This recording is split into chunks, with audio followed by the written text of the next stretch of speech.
California Edition. I'm Brad Pomerance, and we are joined by Ted Alejandre. He is the Deputy Superintendent in San Bernardino County. He is seeking the top position, the superintendent position in that great county, the largest county in the lower 48 in terms of geography. Give us a sense. I know that you've recently been kind of troweling around your vast county. Give us a sense. It's a great county. You know, we have 33 school districts in our county, and our county is over 22,000 square miles. Huge. In fact, I was in Needles just last week, and from Yucaipa to Needles with the traffic, it was about a 4-hour drive. That's rough. And you go to the Arizona border. Yes, we do. You go to the Nevada border. Yes, we do. So this is a very large county. Very large. I want to speak about the challenges that are being faced by counties, districts up and down the state. Exciting times, though. As you know, this year, we have seen the adoption of what's known as the local control funding formula, whereby school districts that teach certain targeted categories, foster kids, English language learners, economically disadvantaged, those districts will see more funding. Intuitively, it can make sense, but there's some controversy surrounding it. What's your sense of LCFF? Well, the LCFF changes school finance completely. We had a model previous to LCFF that was in place for 40 years. Right. So what LCFF did from a positive perspective, it lumped all of the previous categorical programs. They took all the money from those programs, which you were restricted to use for specific purposes with a lot of compliance attached to them. That was an inefficient way to spend dollars. Now that money is in a block grant to where districts can use that any way they want. They have complete flexibility. So and what's interesting about that flexibility is as part of the LCFF formula, the districts are required to speak to their stakeholders through what's known as the LCAP, which is the Local Control Accountability Plan. Did I say that right? That's correct. And so your colleagues and you yourself, I presume, have been going to stakeholders throughout the county to see how would you like us to utilize our new discretion. Absolutely, and that's been one of the exciting parts that are taking place is in our county, what we're seeing happen are community cabinets being formed. Colton, for example, they meet regularly with their business stakeholders, faith-based partners, parents, other stakeholders in the community to get their input on what they think are the most important priorities for the district. And what are they saying? They're saying they need opportunities for students that are in high school so they're prepared for when they graduate to go into careers. So college and career readiness is important. Early literacy, the need for English learners to become fluent and maintain their home language. There's a lot of priorities that are based from different communities in our county, and those priorities are emerging through these community cabinet meetings. Are you finding, though, in a county as geographically large as San Bernardino, that the LCAPs in one part of the county are saying something different than the LCAPs in the other part of the county? Absolutely, and really? That's what's nice about the governor's flexibility is that every community has to determine what their priorities are. So if you're up in Big Bear, your priorities are going to be specific to that community and what they feel their students should have when they finish their high school program. At the same time, we are one big California, often feeding into a set of institutions known as the CSU or UC. And so while one could argue the categoricals were too restricting, could one argue that LCFF offers so much discretion that our students may enter college at different levels? I think with one of the requirements that came from the state was to follow the LCAP along the 8 criteria the state's designated. So there's still accountability built in the system, and all the districts are working to have their students prepared. We've heard too often from businesses that students aren't prepared to enter the workforce, and we've heard from colleges in the past that students aren't ready for college. Those areas are being addressed in LCAPs, I believe, almost universally throughout every district. What's remarkable is while there is this funding revolution going on in California, there's also a curriculum revolution going on nationally known as Common Core. California is one of 45, 46 states that have adopted the Common Core standards, which are rolling out simultaneous with the LCFF. So I can't imagine what your life is like day in and day out with literally a dual revolution going on around you. Talk to us about how California is adjusting to Common Core, which, as I understand it, focuses more on analytical thinking as opposed to rote memorization. Absolutely. Common Core really emphasizes collaboration, critical thinking, problem solving, technology skills. that businesses have been asking about for years. Now these skills are embedded within Common Core. And so what we're finding is the biggest need for school districts is to properly train teachers so that they can deliver the instruction and emphasizing the skills that are within Common Core. And that's a change of thought. And how's that going? It really is a very different way, you know, kind of in the No Child Left Behind world. As I understood it, what the districts would do would kind of give a smattering of information on a lot of topics, whereas now fewer topics but delving deeper. And you know, if you delve deeper, that means the teacher needs to know more. So it's just it can be a challenge. It can definitely be a challenge, and the nice thing is the teachers are so incredible at how they present their information, and when you see teachers that really have those skills embedded in their instructional delivery, you see great progress from students. And that's one of the nice things about the governor's budget this year is he included some one-time dollars so that districts have some money for professional development and for the technology needs for this new assessment. You speak of assessments, and as we know, this was the first year where I guess Common Core type testing was instituted in California. It was called, I guess it was the field test. Yes. And we won't know what the scores are. That was a decision that was made. But students did get a sense and a chance to take these standardized tests that are very different than before. They're adaptive. Yes. They're on iPads or other technology. Right. What do you hear? Oh, it's incredible. There was a newspaper article out in the high desert, and they interviewed students who took the Smarter Balanced assessments. Right. And the answer from the kids, they asked the kids, what do you think are different with these new tests? What are they like? And the responses from the students were, these tests really make you think. And that's what we want students to do, is use critical thinking skills and go through a problem using the abilities they have to answer it and not be so rote in memorizing facts and figures, but really using critical thinking skills to assess them. At the same time, for those of us that have kids now, we're in the midst of the revolution. And so if I were a parent of a first, second, third grader, they'll figure out the new Common Core type of thinking. If I had a 10th, 11th, and 12th grader, well, they're at the tail end, so No Child Left Behind is how they learn, that's that. But if you got kids from 4th to 9th grade, like I do, for example, I mean, they're right in the middle of this change, and I wonder how are they going to adapt in this new world, because it really is a new way of thinking, learning, testing. That's where the teacher is such a critical component, because as teachers, again, deliver their instruction and they engage students, they make learning exciting, learning fun. Students are going to benefit. They're going to have no problem making the adaptation necessary, but the teacher is the critical component. And that's where the skills and expertise of teachers are so important during these times. At the same time, there is what we know as the ultimate standardized test, that is the SAT, or for some, the ACT.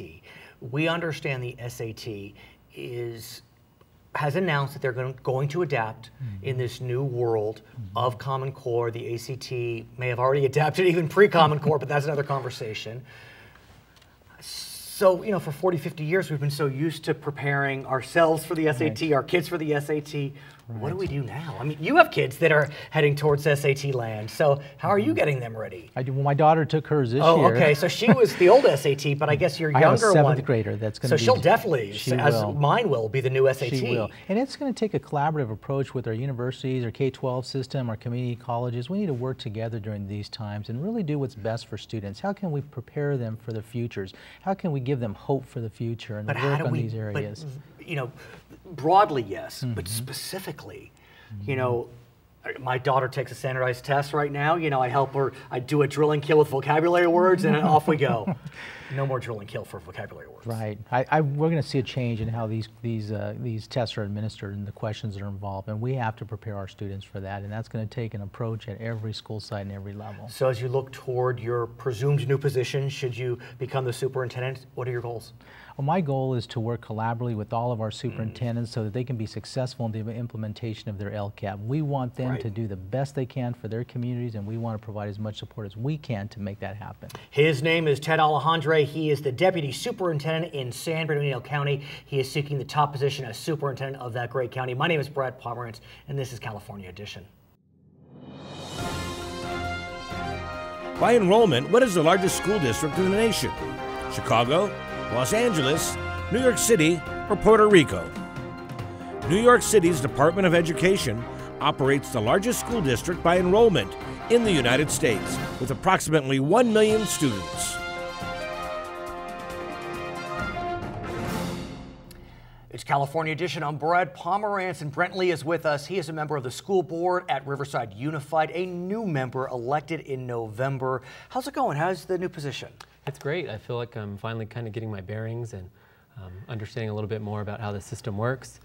Visited a few school sites. Right. Seeing how great our kids are doing, wrapping up the end of the school year now. And what's interesting is I have to think that you are amongst the youngest school board members, if not the youngest. And I say that only because you have kids that are about to enter Riverside Unified. Right. And so your perspective must be very different, not better, just different than your colleagues. Talk to us about how and what you bring to the conversation. And that was one of the reasons why I wanted to get involved.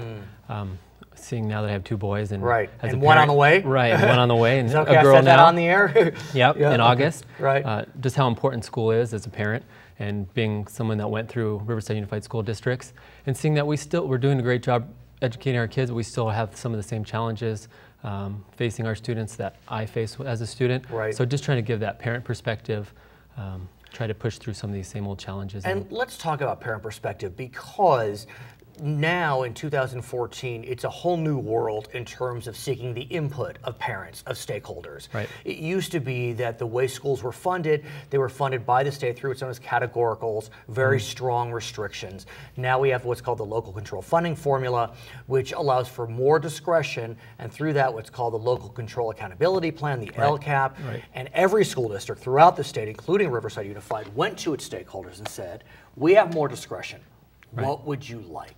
Right. What did you hear? It was great. I mean, for the first time in 40 years, the state gave us local control to decide how we can spend our dollars, as you mentioned, no longer this categorical system of you got to spend this money here, this money here, this money here.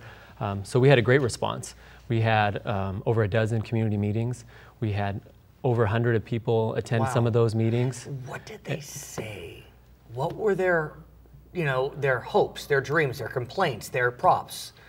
We had a lot of the same old, concerns regarding lower class sizes, but some new concerns regarding counselors. That was one of the biggest things we heard, and not just career and guidance counselors, but social and emotional counselors.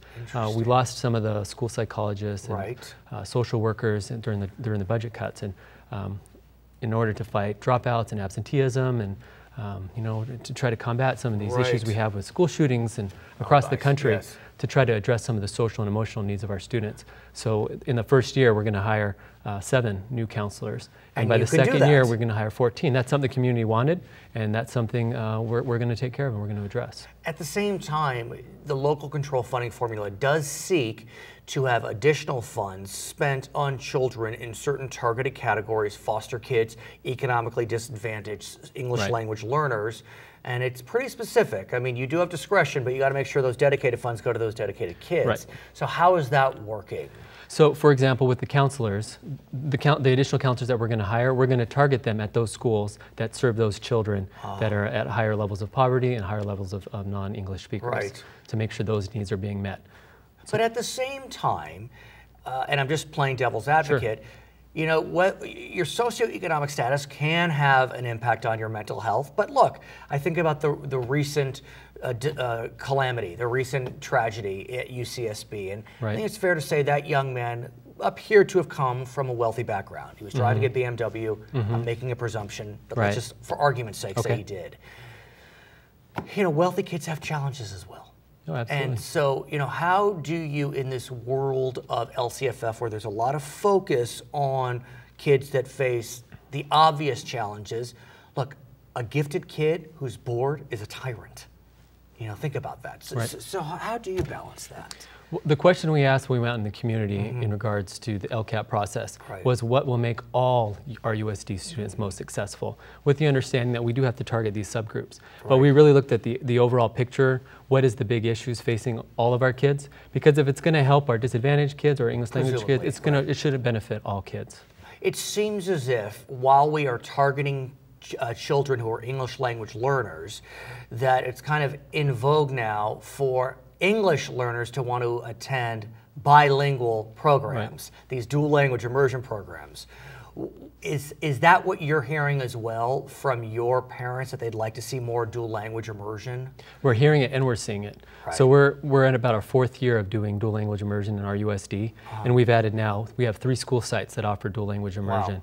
And this is the first year, this year's enrollment period, where we actually have a waiting list now. So we actually had to do a lottery this year for parents to be able to send their kids to dual language immersion. And are they all in Spanish, or is there some Mandarin, some Japanese? Who knows what Right else? now, all we're offering is Spanish.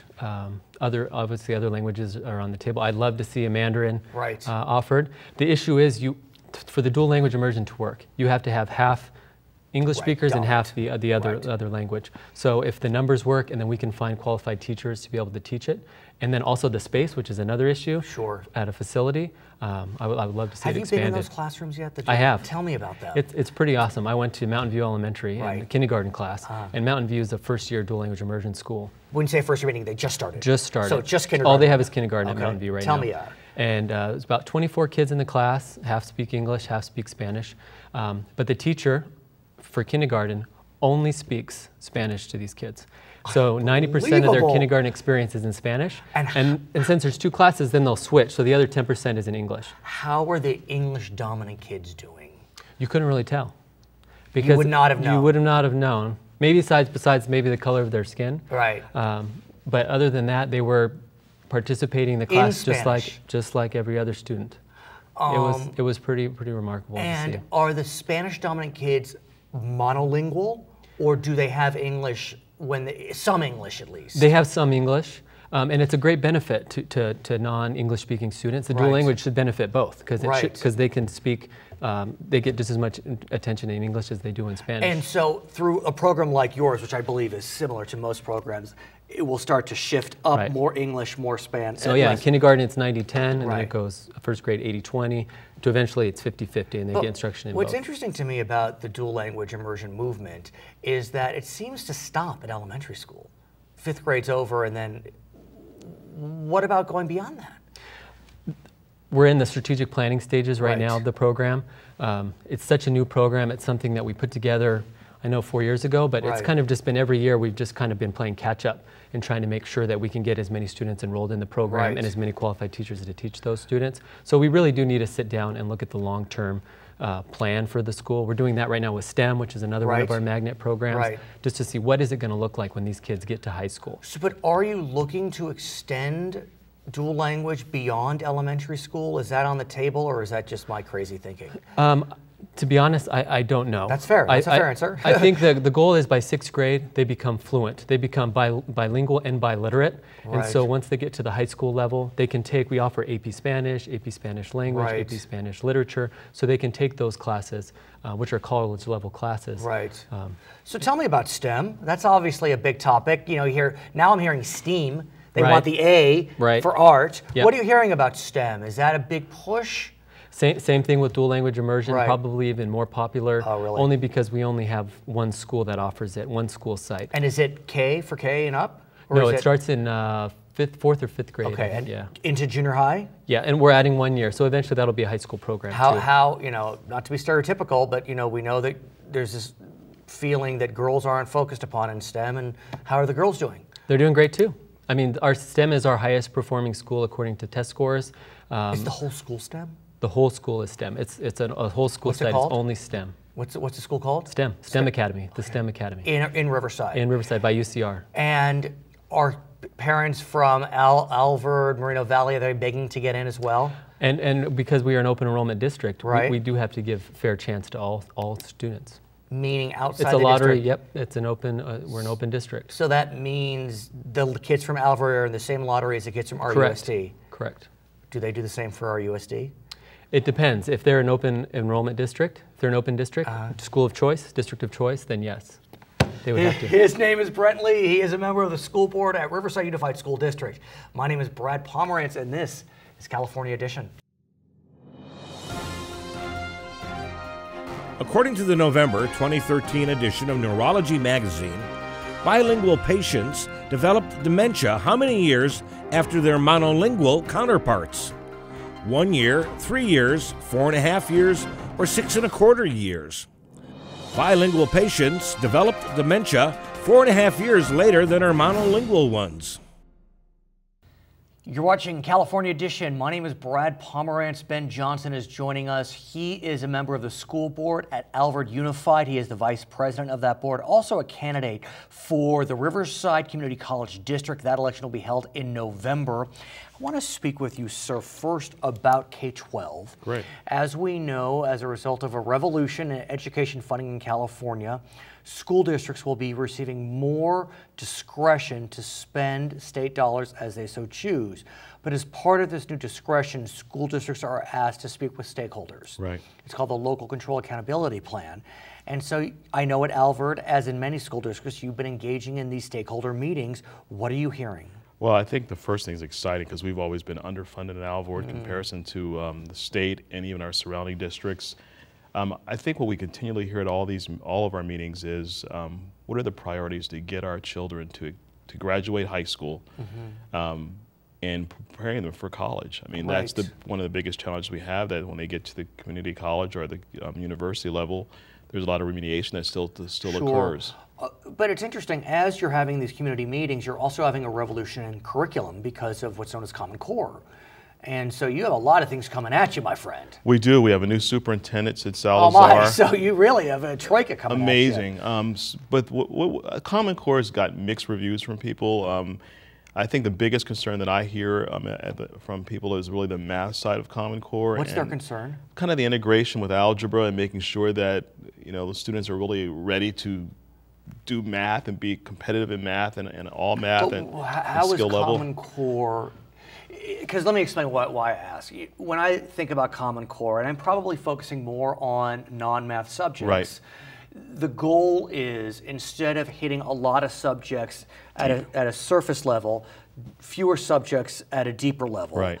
How does that impact the math side? And I think there's just concerns that if the basic skills aren't done at the proper level with math, then when the students get to the next higher level, they're not going to have the skill sets needed to be to your point, to be as deep. But is that a Common Core I don't issue? think it is. Yeah, See, I think it's more about allowing the teachers to recognize that student's needs and being able to do that. Because for me, and Common Core is not perfect, right. But we need to be deeper. We need to right. reinforce so what are your that critical concerns thinking. with Common Core? I don't have really a whole so lot. I understand. Community right. people have some, and they're concerned that this isn't going to work, that isn't going to work.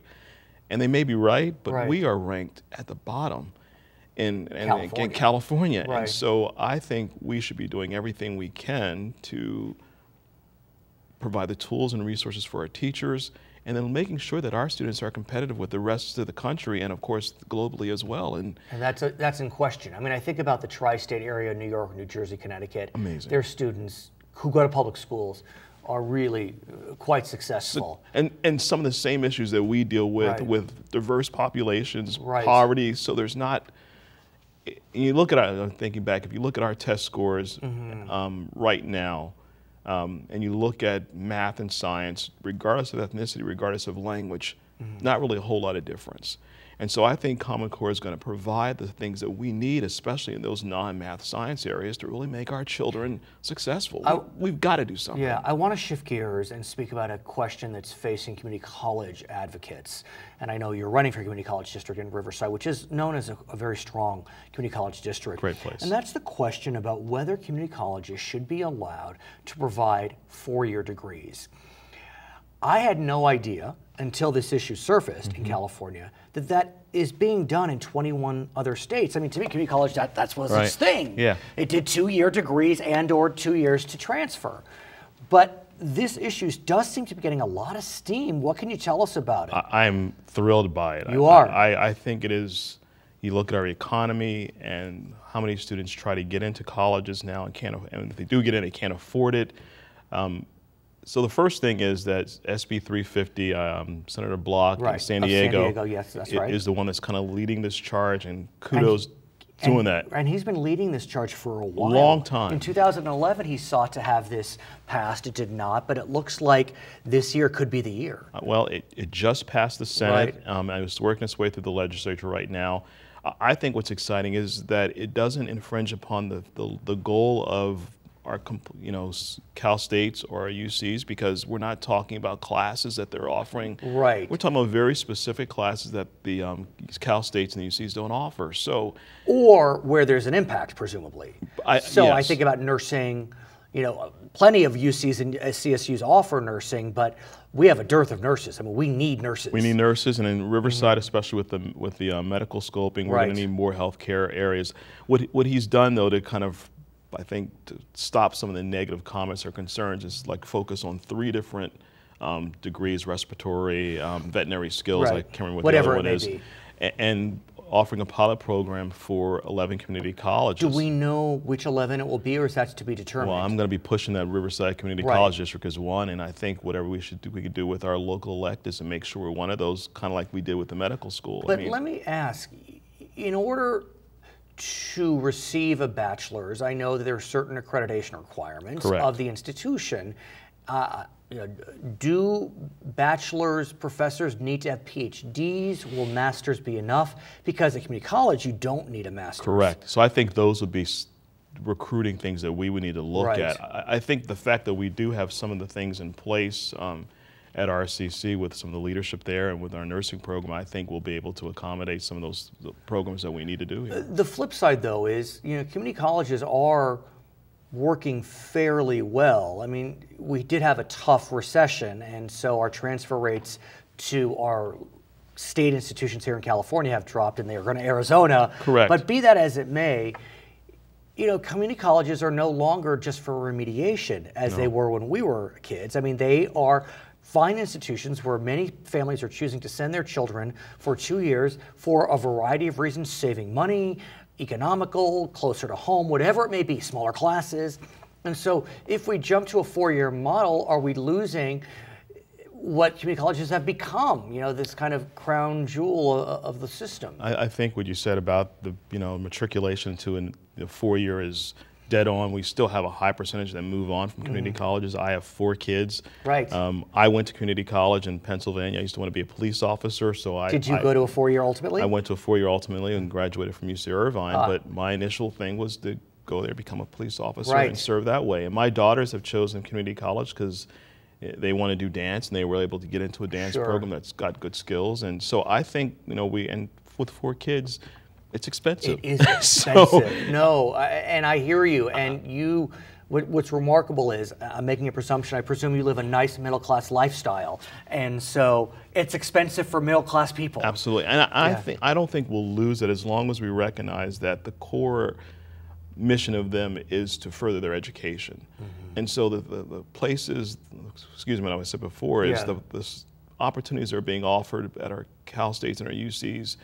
If the community college can offer something different, I don't think we'll lose that value that they have, and for workforce development too. I'm wondering, though, if RCC is the right place to pilot. And the reason I say it is, for some Californians, they don't have a 4-year anywhere nearby, and so it becomes critical that they have something. In the remote areas. In the remote areas, where RCC, outstanding, has UCR, has CSUSB. What do you think? How would you respond to that argument? Is it maybe a better question? I think you need to have a mix. I think clearly to be able to have a pilot in a community that really doesn't have any options. So Central California has a lot of areas that are like that.